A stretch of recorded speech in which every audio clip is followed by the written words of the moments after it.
بسم اللہ الرحمن الرحیم۔ السلام علیکم۔ یا علی علیہ السلام مدد۔ چمکتا ہے کہاں افلاک پر مہر مبیں ایسا، کہاں ہوگا ولایت کی انگوٹھی میں نگیں ایسا۔ خدا محفوظ رکھے چشم بد سے حسن حیدر علیہ السلام کو، بڑی مشکل سے پایا ہے نبی نے جانشیں ایسا۔ نام حسن، کنیت ابو محمد، لقب مجتبیٰ، سبط اکبر، ذقی طیب۔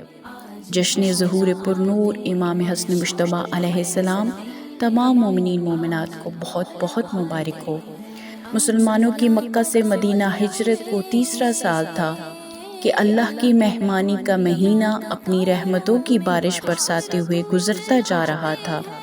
ایسے میں امام حسن مجتبیٰ کی آمد 15 رمضان المبارک 3 ہجری میں ہوئی، جس کے بارے میں جناب ام احمد نے یہ خواب دیکھا تھا کہ رسول اکرم صلی اللہ علیہ وآلہ وسلم کے جسم اقدس کا ایک ٹکڑا میری گود میں آ گیا ہے، اور وہ سخت پریشان تھی، مگر رسول اکرم صلی اللہ علیہ وآلہ وسلم نے اس خواب کی تعبیر بتائی کہ عنقریب میری بیٹی فاطمہ کے ہاں فرزند پیدا ہوگا اور اس کی تربیت کا شرف آپ کو نصیب ہوگا۔ آمد کے موقع پر جبریل امین علیہ السلام یہ پیغام لے کر آئے کہ علی بمنزل ہارون ہے، تو فرزند کا نام ہارون کے فرزند کے نام پر شبر رکھ دو۔